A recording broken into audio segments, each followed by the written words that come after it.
Welcome to the Medical Matrix podcast. I'm your host, Dr. Rosie Sender. I'm an orthopedic surgeon and I specialize in hand and upper extremity. Medicine has overlaps with multiple scientific and business communities, yet there are disconnects in our understanding of our respective fields. The aim of the podcast is to talk to experts in medicine, business, and technology about emerging innovations, contemporaneous and/or controversial topics. This will enable a better understanding of our respective contributions to the issue of interest, as well as opening the door for more open collaboration between medicine and allied industries. Welcome to the Medical Matrix. I'm your host, Dr. Rosie Sender. I'm here today with my co-host, Dr. Erica Fisk. Dr. Fisk is a board-certified orthopedic surgeon, and I've said this before, but my favorite person to operate with. And our guest today is Dr. Mohit Bhandari, and Dr. Bhandari is the current president of the Canadian Orthopedic Association. He is a professor and university scholar at McMaster University.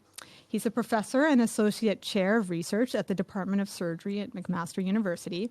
He's the academic chair in the Division of Orthopedic Surgery. He's also the Canada Research Chair in Evidence-Based Orthopedics, Tier 1. He received the Order of Canada, and he is the founder and CEO of OrthoEvidence Incorporated.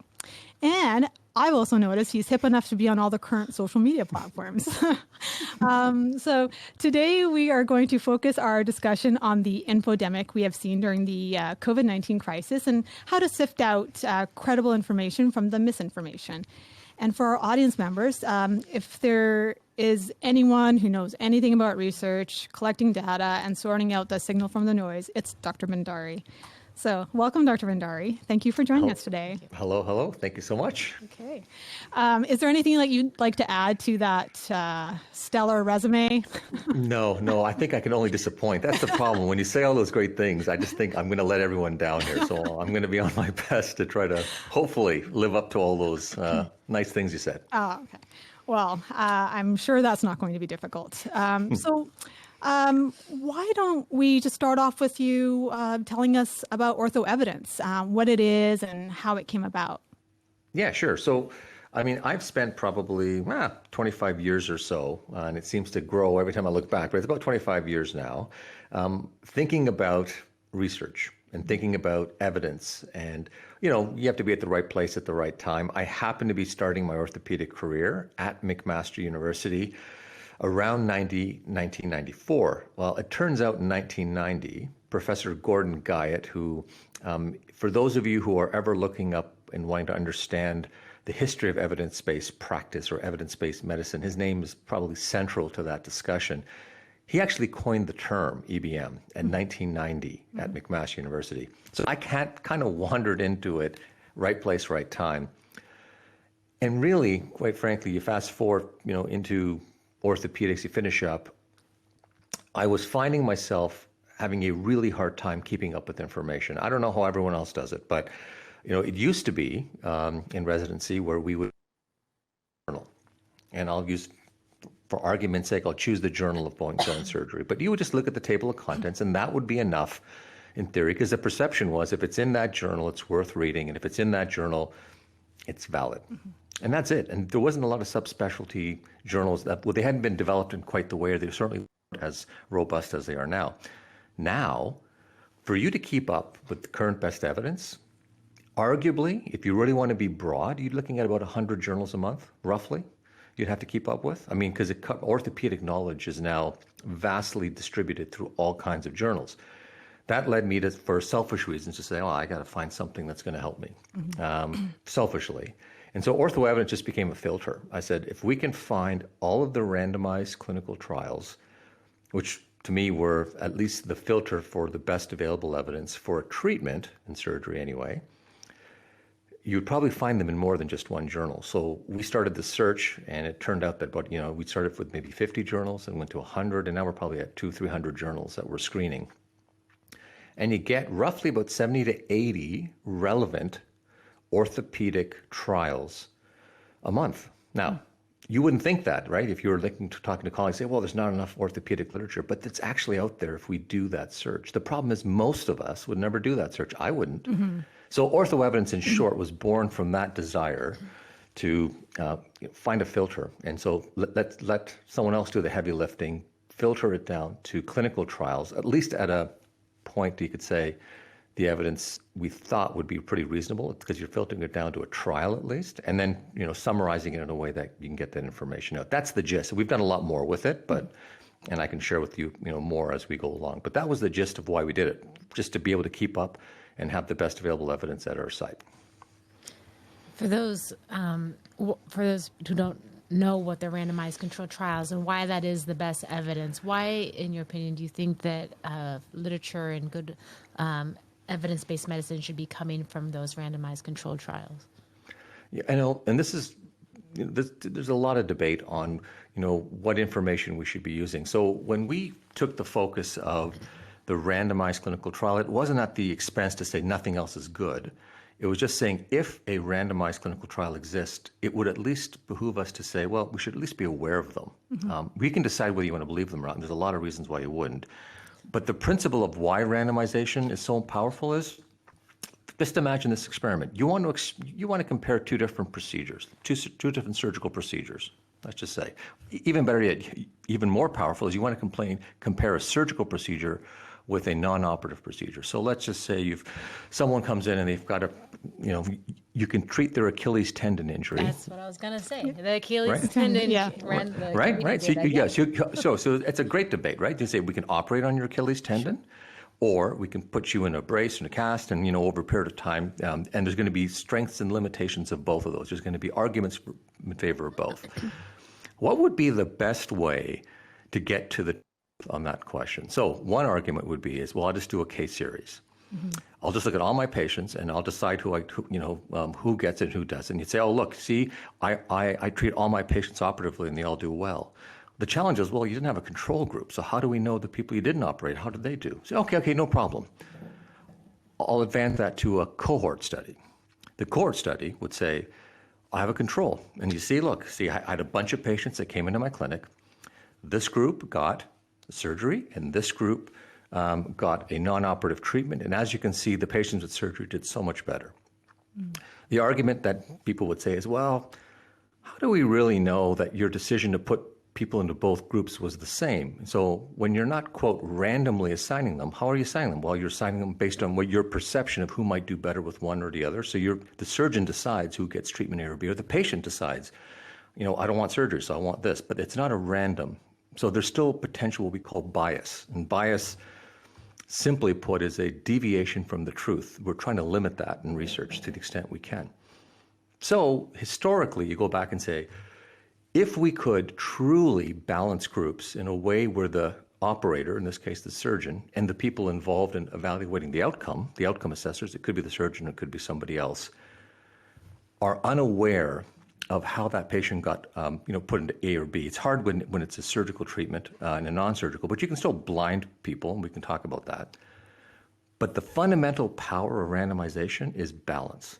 You try as much as you can to balance prognosis. And they say, well, what's prognosis? Well, prognosis are going to be the factors that are going to have someone do better or worse. So if somebody is, let's say, has lots of medical problems, has maybe potential poor skin, is maybe a smoker, potential diabetes, that person has a slightly different outcome with respect to a surgical treatment than someone who otherwise might have those. So you want to make sure that you don't have all of them grouped into one side or the other. So randomly, and putting them into two groups would hopefully balance prognosis. So people say, oh, great, you have a balance of prognosis. But what makes randomization so powerful is half the things we think determine outcome may be true, but the other half of the things we never even thought about may determine outcome, and we've never even thought to even collect that information. Randomization will balance prognosis for the things we know about and the things we just didn't even think to even collect, but it'll balance it if we do it right. Now, imagine a situation in a randomized clinical trial.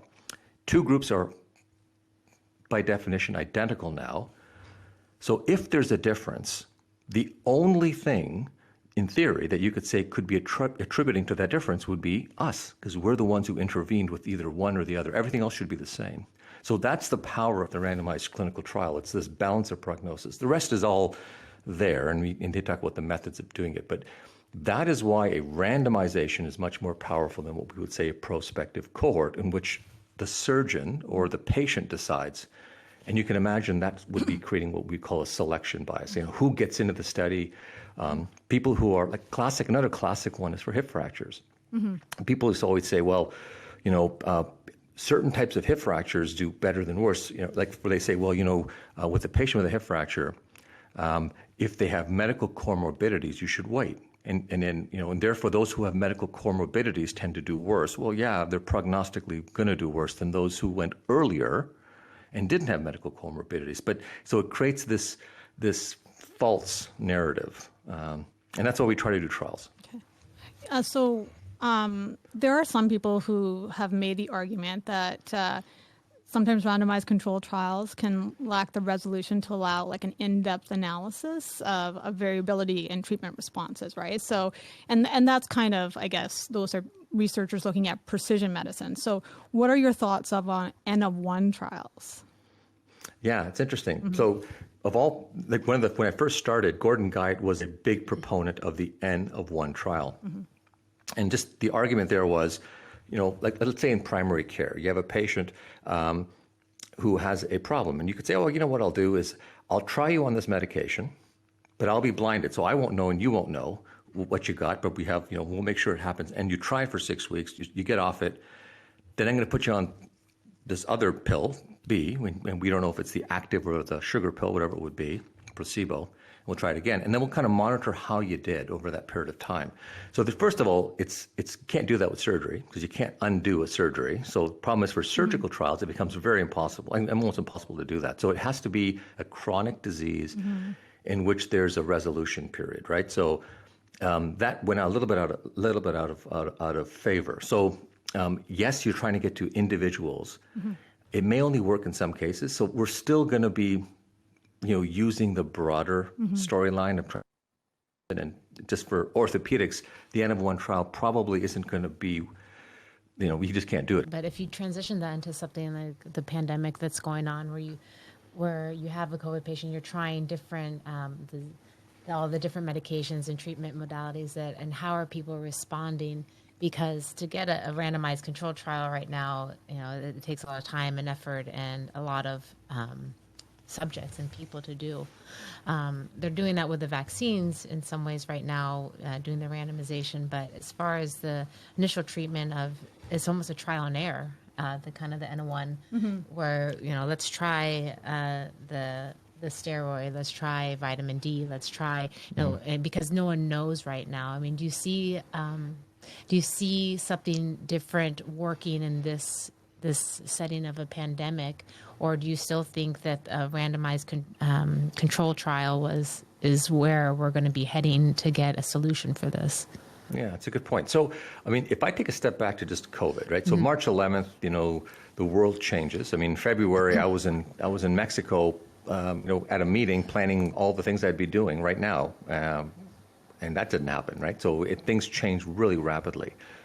But if you look at what happened in COVID, we did a short little study that just looked at what was being published and how quickly it was being published. And this gets to the point of how do you get information out?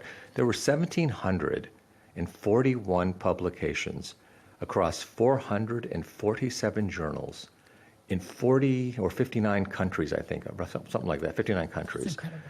Published over, by the way, 10 weeks. So in other words, you got to remember, like that virus didn't exist in December, right? So these were new COVID-related papers. So the average time from submission to publication, the median time was 10 days. There were papers being submitted and accepted and put in print, like right under the journal on within 5 days, 4 days, 3 days, 1 day.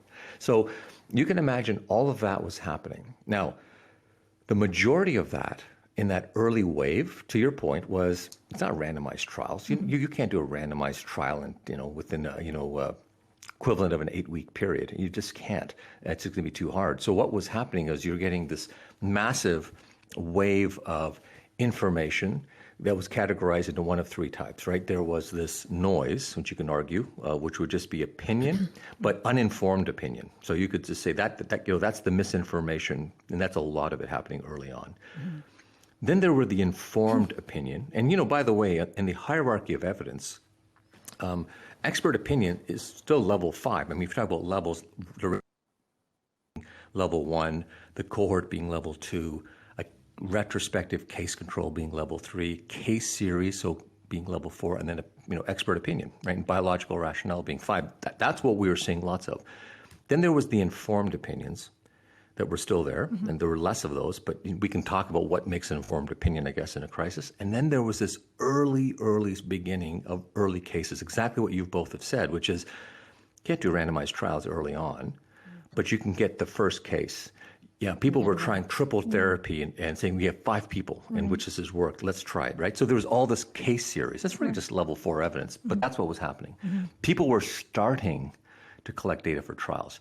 By the way, there are about 600 to 700 trials now registered on clinicaltrials.gov looking specifically at COVID-related treatments. So 600, at least 600, and the last time I looked was about maybe 10 days ago. So those trials, that data set's going to come out, but that data set's going to come out in what I would say is a more dampened second wave of information. And how do you navigate this? I mean, there's no OrthoEvidence or COVID evidence, Yeah.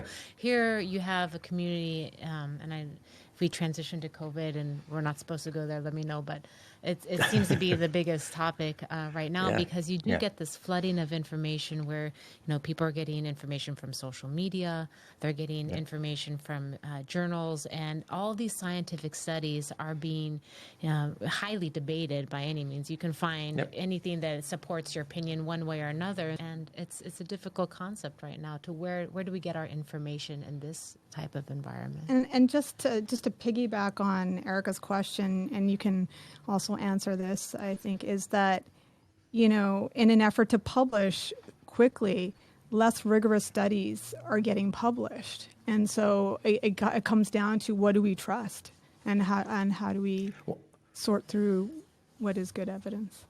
And the truth is there's no great answer to this, right? I mean, but I think it's awareness. So if you look back at who was sirening this for decades, it's a paper in 2005 in PLOS Medicine, I believe, by Professor John Ioannidis. He is a Stanford epidemiology professor and has been long outspoken about the issue of why he believes most published research findings are false.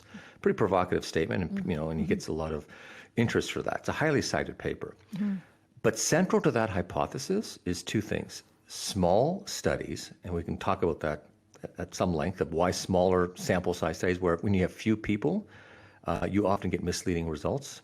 But also central was hot topic phenomenon. So we're in probably the greatest recent history hot topic phenomenon where 1,741 papers, COVID, are getting published over a 10-week period. That's a hot topic. So the challenge there was, people were accepting journals were at fault, and so were, researchers knew that we can pivot to COVID on everything.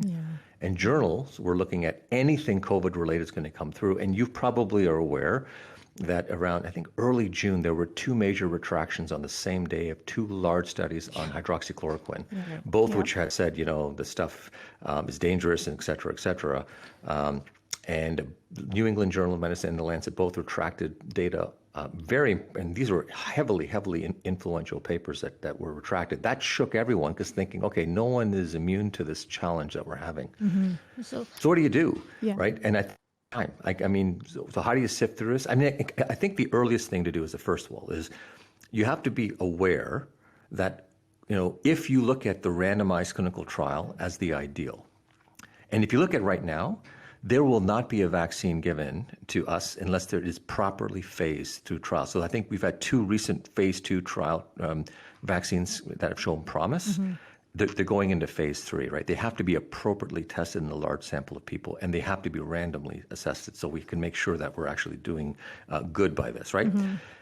Any treatment that's been purported has come out from a randomized clinical trial. They're not purporting treatments out there and well, most people aren't, in which there isn't a solid, grounded, clinical trial comparative study that's been done. So I think, when we're looking at remdesivir or or we're looking at a corticosteroid, they're the only 2 ones that have been shown in clinical trials. They've come from a clinical trial, not from an observational study or a case series, for example. So But what do you do in that early phase? Like if you have to look back, Yeah. I think you'd go back, right? And say, well, how do we know? Like, because trials aren't going to come out. So what do you do in that period of time? I think you had a question, but I can stop there. No, Yeah, you're great. both of us have a lot of questions for you. I guess, I mean, to your point that Yeah. you have the hydroxychloroquine trials, they've been debated, Yeah. they've been retracted now. But isn't this somewhat of proof that science is actually working? I mean, science is a method. The peer review doesn't stop at the journal. You're providing data that now is at the scrutiny of the entire scientific community, and now things are evolving, and maybe we're not going to cling on to what our initial data says. Allow science and treatment to evolve so that we're not being biased because we had this one study that showed these promising results, but now we have data, and it's almost proof that science does work, that these papers and this information is being debated on a large scale, and it is peer reviewed in a lot of ways because it's being published in journals. So even though there might be some falsehoods or maybe a little bit of a jump to conclusion or early results that aren't as great as a random RCT trial, but now you're putting it out there, and now it's going to be under the entire scrutiny of the science community. It's the method. But I think that's true, but should it be published right away? Is there another way we can have a forum and discuss, thoughts and opinions before they're actually published for public consumption too? So let me say this to you. I mean, the key distinction, right? Why does a journal retract a paper? A journal doesn't retract a paper because they say, well, you know what, there might be differing opinions and, the theories advance. They'll say, here's the theory as we know it, and it's accurate. Because it's dangerous or it's unpopular. Yeah. Well, so they retracted because there were over I think I'm going to get the number quite wrong, but it's well over 150. I think it was about 180 different scientists wrote a letter and said, we want to see the original data set of these papers because they are it's very critical. These are going to change a number, like hundreds of millions of dollars of trials are ongoing looking at this one particular drug. Right. And we're going to shut them all down. Like, we need to know this is accurate. Yeah. And what happened was, it wasn't that, they have a difference of opinion, so we're upset and we're going to retract it. It was the data that was put into the system wasn't verifiable. So they didn't trust the data at the core. So the journal, in many ways, had in their ambition to get this paper out, had pushed through stuff without, and you can argue whose fault is it, but ultimately it's the author's fault, right? The author should be the ones being able to give verifiable data sets. They didn't give up. So in other words, they said because of issues with the quality of the data, that paper was retracted. Now, the scientific community should always be challenging and questioning. And if you look at what's happening in COVID, you're seeing, sort of the top 20 list of medications or potential treatments switching all the time, right? Because as people are learning more, some come up, some come down. So that's exactly how it should work. It doesn't help us though, right? And when you're in the midst of a crisis, you've got a ton of people. So then they say, okay, well, and if you're in the midst of an infodemic, we actually survey people at OrthoEvidence, and we said, who do you trust? Like, okay, so there's if you're looking at somebody's opinion, who do you trust? And the interesting thing was, individuals who are on the podium or are speaking, who are quoting research was 42%. In terms of endorsement. And here's the interesting thing. Me talking about someone else's research made them feel better than me talking about my own research because, then he would have his own agenda or she would have her own agenda. So therefore, we feel even more confident if you're speaking broadly about research in general. So the quote, trustworthy index was really heavily related to quoting actual data rather than just opinion, even though the opinion may be based in data. And that was happening in that early phase. Right or wrong, the challenge is we can all quote data, but you've got to get to what's meaningful at that period of time, and it's really, really hard as information's evolving. So, in terms of with the scientific community, should there be discussion on how to move forward with data gathering and publishing data that is credible, that we can rely on moving forward. Is there, can we bring people together to talk about like guidelines? Like we have clinical guidelines to treat various types of ailments. And how about for this? Can we do that as well? Absolutely. So I think what's come of this is the word platform. So what's happening is, rather than say we're going to do one study at a time, we're going to create a platform. We're going to get hundreds, if not thousands, of centers, always onboarded and ready to flip from one drug to another. But the design is still going to be tested as a clinical trial. So what they're trying to do is say, the efficiency and the time it takes to get ethics approvals for every site, all that stuff has to become really, really streamlined in a situation where days matter. And so you can't spend, a typical trial, in my own experience, to get a center up and running with all the, issues with getting ethics approvals and, more importantly, getting all the contracting done could be 7-8 months. Right. Just that alone, just getting a center to start. So that's been rapidly streamlined in this situation. But they got to make sure they still have the, some degree of process. But the platforms are becoming the new thing, which is a large group, a large network, a big network that can look at many things simultaneously. So who's involved in some of these platforms? Like who's coming together right now for like a COVID platform? Yeah, right. So what it is it'll often be, it'll often come from the, scientific community. So, it'll be large institutions, large groups will come together, large foundations. So, numerous large foundations are going to come together and say, we're willing to invest in other groups that have a history and a track record of doing this. And more importantly, have the actual network, because the network is the power. If you don't have a network that can actually recruit the patients rapidly, that's really important. And the other big challenge right now in COVID is that, it continually evolves where you can do the research, right? Because once the wave's over, to actually do COVID research, you need to have COVID cases and infection. So that's also going to change. Right now, the epicenter, you would say it, for the most part, is going to be, U.S. is pretty important, and so is we're in no shortage of COVID cases. as you know, as well as South America, right? South America is right now a big epicenter. Yeah. Well, one of the things that was interesting too is with the COVID. I mean, there's a lot of competition. It seems like with who's going to get the truth and the answer first, and I don't know if that competition in the setting is helping, or is it healthy for people to be working not against each other, but would it be almost beneficial to have that data pooled and have different drug companies and different vaccines like, hey, listen, this is what we've realized so far and this is what we've learned? I mean, that's exactly, I think, what the call is for, has been you need all hands on deck. You need everyone sharing information. Probably more than other times, as much as it seems that everything is so competitive, there has been a really, really impressive degree of sharing. So you're seeing industry, competitor groups working with each other, because the truth of the matter is, let's just say there's a vaccine, and that's going to happen, right? I mean, Are you conspiracy theory right now? There's already one.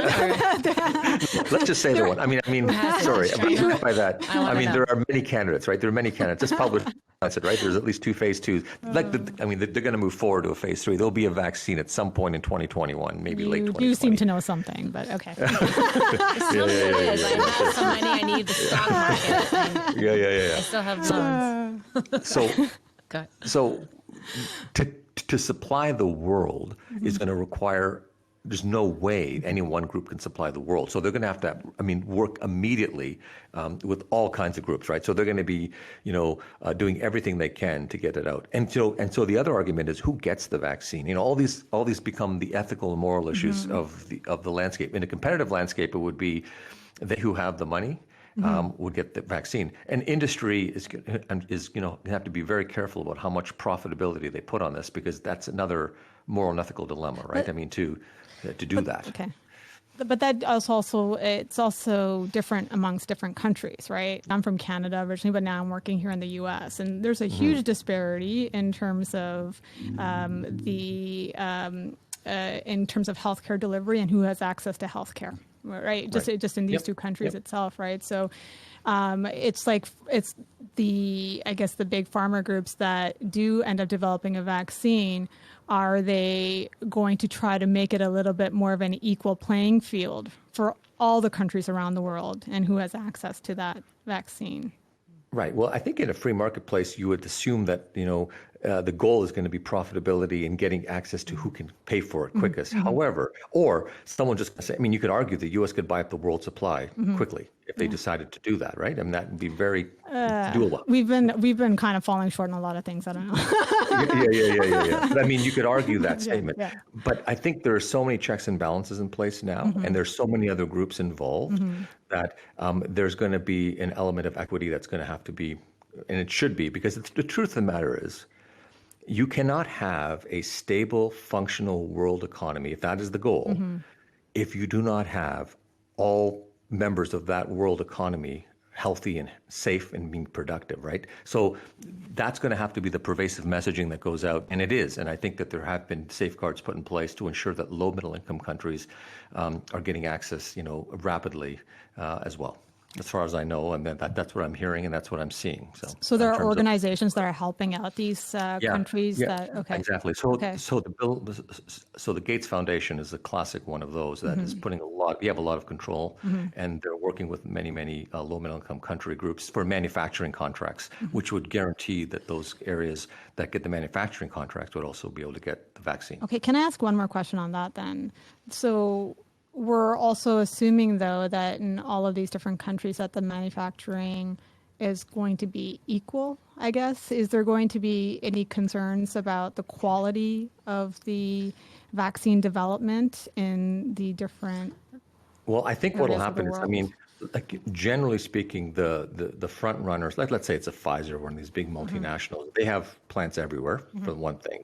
But they're also going to be outsourcing to many countries. You can imagine India. India is a classic place where they have a high-tech field, and they're going to have to meet all of the standards for manufacturing. I don't think that they're going to be rushing, but you can't say no to anything, because in an environment where it's a perceived global crisis, corners are cut, and to say what we should be done and what will happen will be, I guess, for us to find out. Okay. In your opinion, how long does it take to have a good RCT play out? How long does that process take in a normal world and also in a COVID? So personally, our trials, from the time you've designed it, gotten it funded, which could be years, to conducting it and writing it up and closing it out, several years. You're looking several years. So we've had two large hip fracture trials come out in the last couple of years. One went New England Journal and one was Lancet, and they were both probably 7 or 8 years in development, and there were a couple of thousand patients, total. So, and what you're seeing is that 10-year being pushed into 1 year. And why? Massive amount of funding being put out very quickly, right? So the threshold for money and being given to groups that could go with it was based on prior experience. So if there was a group of people that have a history of working with vaccines, they're going to get money very quickly, because it was like, okay, let's get you the resource and get you going. And once you have any information, we're going to, you've probably heard of this, probably more than ever, we've heard of the term preprint server. I don't think many of us even thought of the term a preprint server. What is that? That was basically a small holding place that the minute we have data, we're putting it up there for immediate consumption by anybody, and then you'd see it, published in the New England Journal, a few days later, or Lancet, or for orthopedics, you'd go to JBJS or some other journal, right? So it was a short holding place to say, we're not even going to wait the 5 days it's going to take for the journal. We want to get this information out because it's so critical. Now, there's a huge issue with preprint server data, because that's not peer review. That's just me putting up whatever I want. And there's no peer review. You just put up whatever you want, and people can consume it. It's the social media of science, basically. Social media of science. Fair enough. So, go ahead. Oh, yeah. No, I just had another question. So that, I guess it does tell us that if there's enough funding for research or for a given trial, perhaps some of these RCTs, sometimes they could maybe happen on a quicker timeline than they do. Well, I think so. I think the biggest, if you look at the barriers to most trials, it's network, for sure, Rosie. The big one is, do you have a big enough network you can recruit the patients? Do you have enough funding? And those are the two big ones, because everything else will, is fast, right? Like recruitment takes 2 or 3 years, depending on, or a couple of years sometimes. They've been getting those down to like, weeks. Yes, my follow-up question would also be the time frame or the number of patients. Is there a minimum level that is actually would make it qualify as a good study in your opinion? Like the power. It's such a moving stick right there, because the truth is, like, it's never big enough. It's just always the challenge we have. We're always wanting it to be a little bit bigger. So, so the average surgical, I'll go back to orthopedics, right? So the average surgical trial is how big? If you had to guess at a number. The average? Yeah, the average sample size of an orthopedic trial. 100, 200, yeah. Yeah, so see, I mean, yeah, so you already have an optimistic view of the average orthopedic trial, right? The average orthopedic trial is 80 patients. And I've had a slide I've used for 10 years. And I go back every couple of years to check it. And it's like 80 patients, 85 patients. Yeah, there are outliers, but still 80 patients. Like, there's a lot of 40-patient RCTs out there, and you know them all, right? So, so that's too small. Probably 30, 40, 50, maybe 50 years ago or so, Salim Yusuf and Richard Pito, Sir Richard Pito, he was knighted, I guess, wrote a paper called The Large Simple Trial. And they said, if you get above, and they used the estimate of 1,000 patients, you're probably getting there. And why is it so powerful to get above a certain number? It goes back to randomization. When do you think you truly have a true balance in two groups? Do you think if you had 20 patients, just take 20 patients who come in with an Achilles tendon rupture, and you put, and you put 10 and 10 in a group, do you really think they're going to be balanced for all the things that could potentially cause them to have a good or a bad outcome? No way. Maybe 500 per arm, maybe, but you could argue it might be thousands per arm before you start getting a true balance of, that there really isn't a difference between these two groups. So it just gets down to, when do we start believing we have a balance, truly have a balance? And I think, I guess that's why we do these multi-center trials too, right? Just to get our numbers to a statistical significant result. For COVID, if there's a trial like that, so in 8 months, not even consider a vaccine before a well thought out RCT is in place. Yeah. Right. Remember, and even when a single trial comes out and said it's okay, look at all the other things.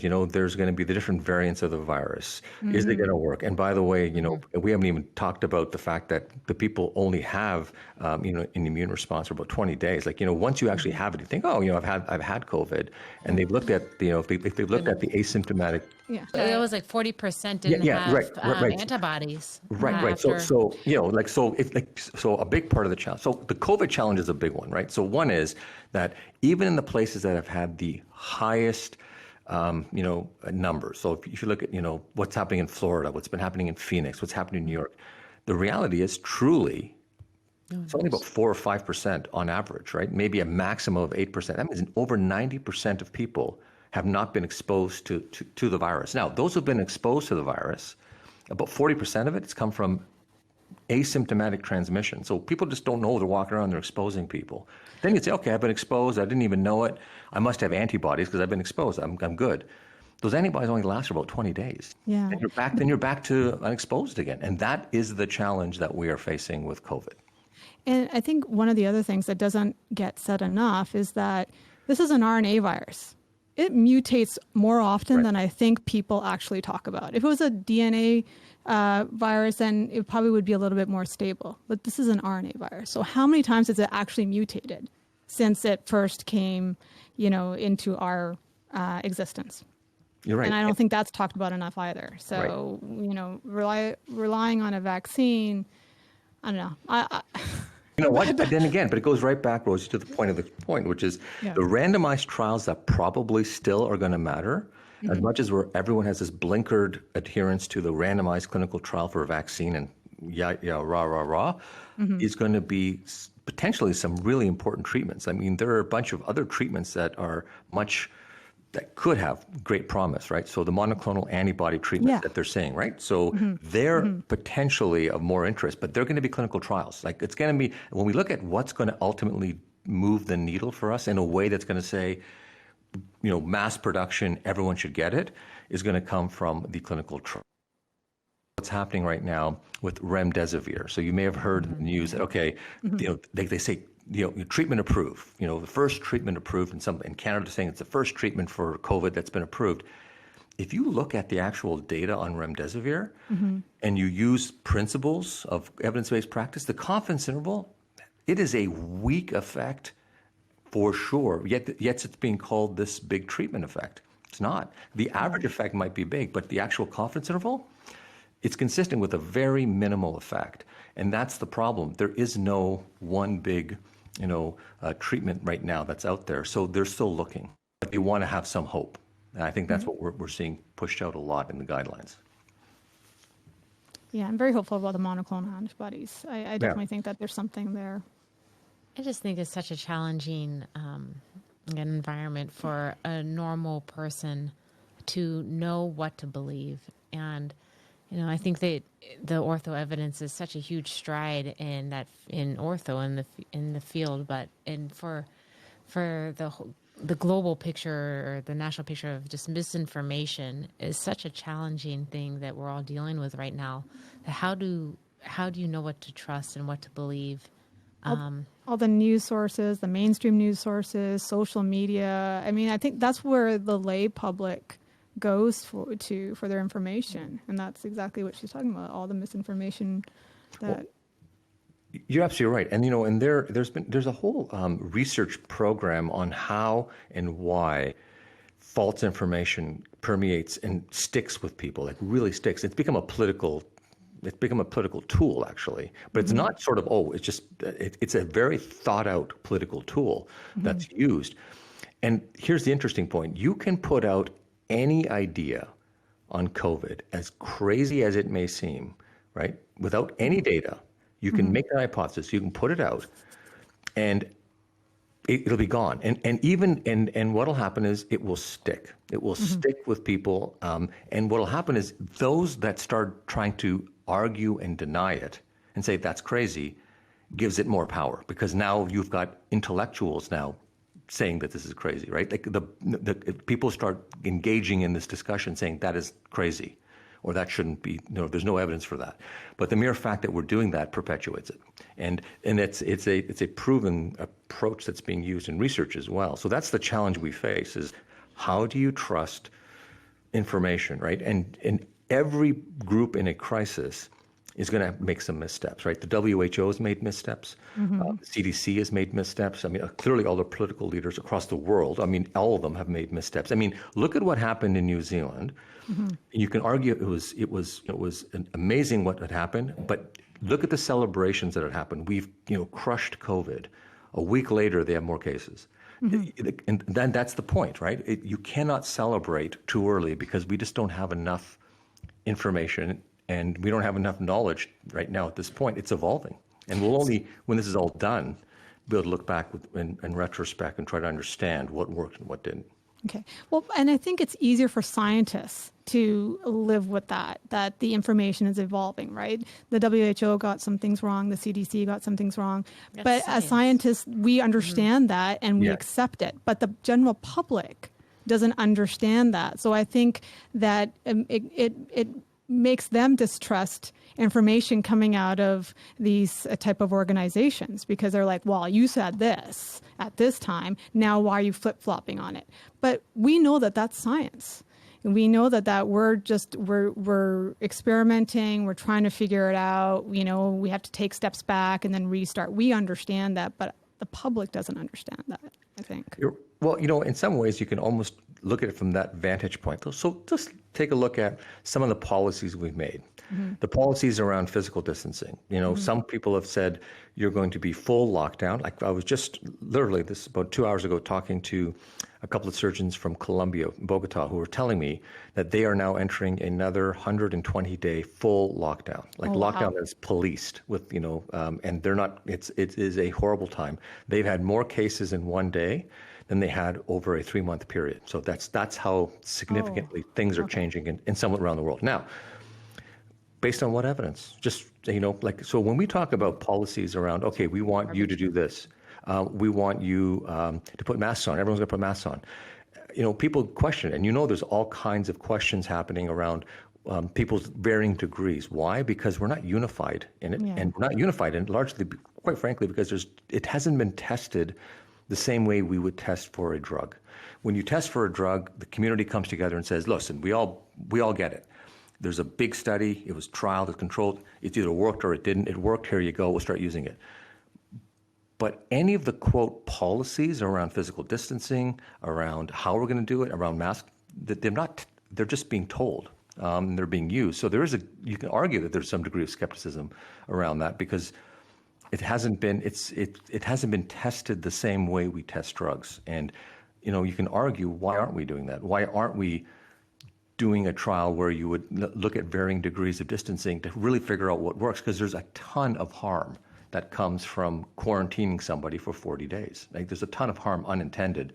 We could discuss that for 2 hours probably. Yeah. So, I mean, that's another public health crisis. It's creating public health crises.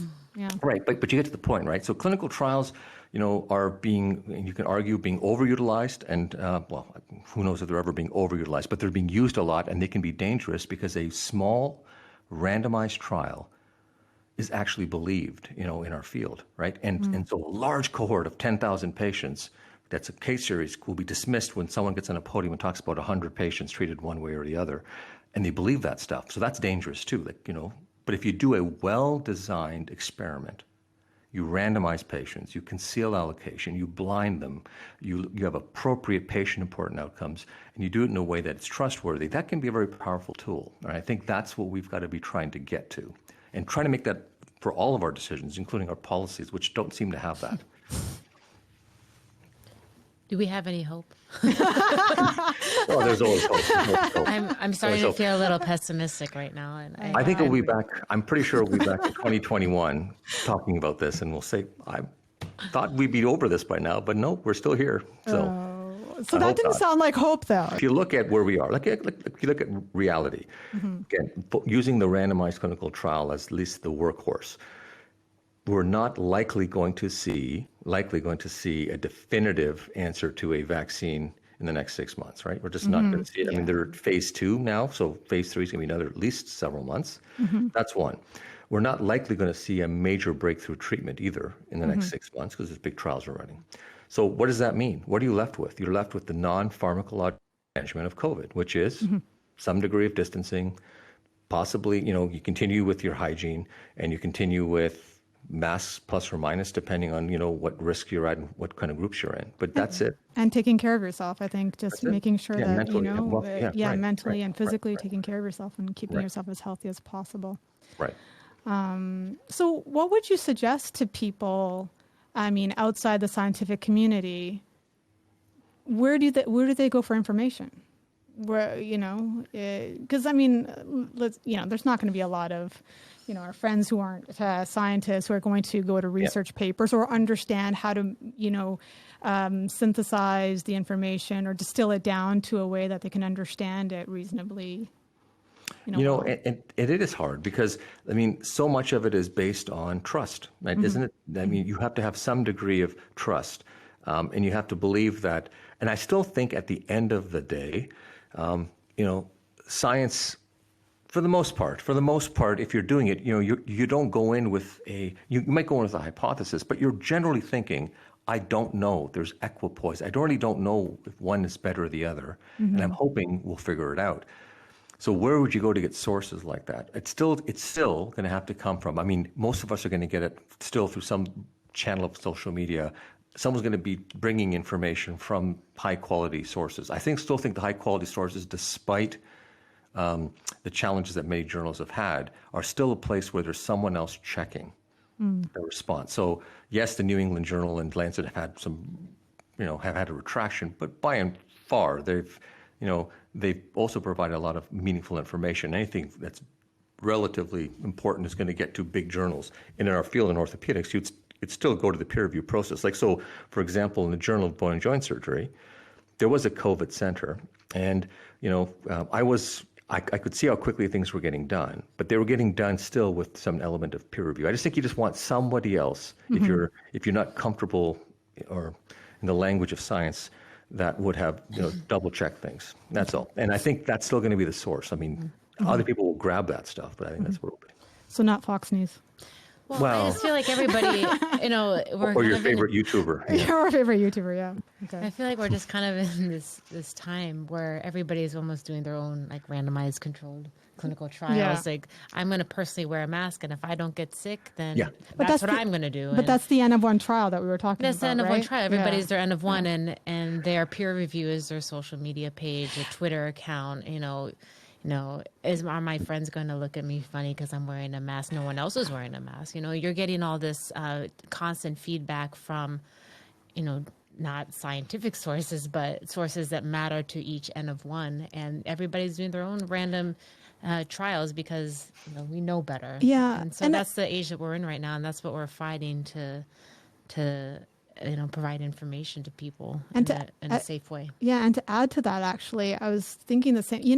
We have all these health tracking apps, and the Fitbits. I know so many people who track every single thing that they do, like what they're eating, how they're sleeping, what are their oxygen levels when they sleep. Like, there's so many people that are doing their N of 1 data collection like on a regular basis, right? For, health purposes, I guess, or I'm not sure what motivates them. But I think we're getting used to being like that, maybe. I don't know, in this digital age, I don't know. Digital age, but also I think that in order to affect change, then something tragic almost has to happen personally to someone for you to have to see it or to know that something is real. It has to almost affect you personally. And that's just the age that I think we're in. And if you look at kind of what happened historically, right? And historically really is months away. We're not talking years here. This is just really since March. There was such strong messaging, and the early data all came up and said, who's at risk? The elderly, the vulnerable, the immunocompromised. They basically, in many countries, became cocooned. They just, everyone, like families who were large families, okay, I want my parents, I want them to be protected, and we're going to protect you. And cultures were just protecting their elderly for the most part. Probably the first time in many cultures where, they've been the center of focus of well-being. What's happened? Well, what's happened is they're still relatively protected, and they're actually hyper-vigilant. I mean, most are, because they're concerned and they're aware and they understand the implications, because it was the number one messaging that went out from all the research and all the messaging that was media-related. The young, however, seem to feel invincible. So the younger seem invincible. So what's happened now, if you look at all the waves that are happening across, sort of the U.S., but also in Australia, also what's happening in Colombia, it's all young. The younger individuals are out. They're the ones out, and they're getting it. And so we're seeing the second peak of, let's say, the first wave. It's a different demographic now, a rise in a different demographic, and that demographic now is at risk of reinfecting or infecting the elderly through a different pathway. Right? So the grandchild goes out, comes back unknowingly, and then infects other people. That's kind of the concern now. And that's the group that is heavily social media focused. And quite frankly, 98% of them are healthy and don't have any issues in the sense of like they are clear, right? Because absolute infection rates are 2%. But the concern ends up being, though, we still don't know the long-term manifestations of this. No one knows it. It's so young, we don't know anything about it. But if you see that same 35-year-old, average hospitalized patient, and if you start seeing the death rate that will get somebody's attention. Like, okay, well, this can affect me. This is my N of 1. I saw my friend, this happened. What's it going to take to affect change? And I hope that it doesn't have to be something so drastic or negative to happen in order to get through that this is something that's serious. But we also have to take responsibility, and that's like, us as individuals, also news sources and everything, to be disseminating information that's actually accurate too. Because, there were a couple of news articles that I saw on, younger individuals getting COVID and dying. Like, we're talking 18, 19-year-olds. Oh, no previous medical issues, right? But if you dig deeper into it, like, one of them was a diabetic individual. But that wasn't in the news article because there's an element of sensationalism, right? So we need transparency. you have that fear and that motivation to get more clicks, or who's going to read my news article because this is something that's so atrocious. And that's our society feeds off of it. And ultimately, the thing we can be doing, if I go back to the absolute focus of what we've been talking about, is if we get the way to get rid of that first wave of just opinion and nonsensical opinion, and one way, or non-evidence-based opinion, is to get high-quality evidence rapidly out there. So mobilizing as fast as you possibly can to come up with the answer. Because once there's an answer, people will move against, rally around the answer, because it becomes harder and harder. But in the absence of high-quality evidence, it's anyone's game. And I think the challenge and the learning point is, how do we take that second blunted wave of true experiment and push it as fast forward as we can and decrease as many barriers? There was a point in which there were over 120 independent trials on hydroxychloroquine. So why do you need, there should have been one large platform working together, but you learn when there's 120 of them that they're not working to the same purpose. And so that is a learning experience, right? Remdesivir had 70 trials or something, all trying to, because once it became interesting, everyone jumped on it. They just pivoted. But they weren't working together. They were working in silos initially. And I think we've become more platform focused now. Okay. You've made a tremendous contribution to evidence-based orthopedics and other areas of medicine. You founded, you're the CEO of OrthoEvidence. You received the Order of Canada. You're now the president of the Canadian Orthopedic Association. And I saw that you recently won the Kappa Delta Award for research from the American Academy of Orthopedic Surgeons. So now I feel there's an autobiography coming, but what's next? I was going to say, the first time you win, it's tough, but the second time you win, that's where it is, right? So what's next for Mo Bhandari? Honestly, I wish I could actually tell you I knew that. I used to plan ahead a lot in my 40s. Now I'm over 51 now. So I take things much more, I wouldn't say day by day, but year by year. So I'm not planning much, but I will tell you the approach I'm using. And the approach I'm using is basically do everything I possibly can, to try new things. So that's it. Whatever comes out, that door opens up, I'll try new things. I'll have fun. I think I have enough control of my schedule to have some fun, and you can use that as the P word, the passionate word, but find stuff you like and do it. I do things like now, which I'll invest in what I call the 20%. Maybe you and I have talked about this. I think we have, Rosie. But yeah, we have, but for the 20% of the things that give you 80% of your joy. So I'll really try to make sure I don't give up that 20%. And then just accept the fact that not everything's going to work out. So I'll push and push and push. And then right now, it's starting again. So I'm really kind of starting. I left my head of orthopedic position just 4 weeks ago. So when you gave me that title, I said, "Oh, it's kind of nice." I forgot what it sounds like to have that title. I don't have it anymore. But I wasn't going to correct you, actually. Okay. It's all good. It's all good. Okay. But it's 4 weeks since I haven't had. But I left that at 7 years rather than 10, because I felt that I think there's something else. I don't know what it is, but I promise you that what happens in the next several months, if something happens, you'll be the first to know. And all you gotta do is follow me on Instagram, follow me on LinkedIn, and you'll know. Right? I already do. Or I'll even Snapchat you. Okay. For those of us who want to follow you and some of our listeners, how do we get a hold of you on those platforms? Oh, yeah. Well, so, actually, the platform probably, but the easiest one to get a hold of me is just a good old-fashioned email. You just type in Google my name. Yeah. My email is everywhere. I don't hide it. So you can find me at McMaster University. And if you like, just easy. It's very easy. And then if you like, if you're on LinkedIn as a platform, I tend to post academic things or things that are related to personal growth on that. So it's under, I think it's under Mohit Bhandari. Where do we see you surfing? He doesn't surf. You don't surf? I don't surf. I don't. So I definitely have to figure that out. That's going to be some point. I'm going to visit you. That's what I'm going to do. All right. It's on my bucket list. Although it looks way too hard. Oh, way too hard. Once you get the hang of it, it's pretty fun and it's addictive. Dr. Bhandari is on Instagram, but he's always mountain biking. That's his thing. So what happened was I transitioned. I did the classic transition, which was, okay, I'll start riding on the road. I said, oh, it's okay. And then I started riding flat. I said, okay, I'll get a slightly bigger tire bike, ride flat. And then someone said, oh, you can go up and down a bit. I said, oh, okay, I'll do that. And then someone said, well, why don't you just take a lift to the top and go downward. I mean, you don't even have to climb a hill. I said, yeah, I'll do that. So I've just transitioned now to downhill. Okay. And With 20%. that's the best. 20%. I just 80% of the joy gravity. is riding down. So. Like, why would you want to climb? I know this. I've offended already half your audience who are riders, thinking, "Oh my gosh, he's not a rider. He's not climbing." Oh, yeah. But I'd rather go downhill. I Yeah, do mountain many things bike. on an average level. So it's all good. It's all good.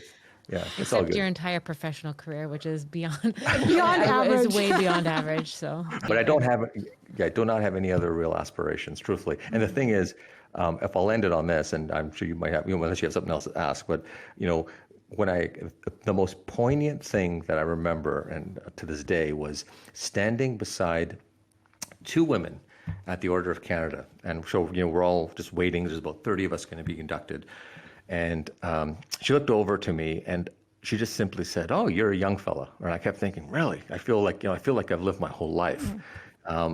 And she said, "You know what I want to do?" And she was about 85. And she goes, "You know what I want? I just want to get back.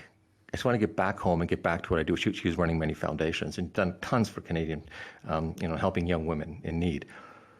And it dawned on me that nobody at that thing had actually ever aspired to get the Order of Canada. They just did something they felt really, really passionate about.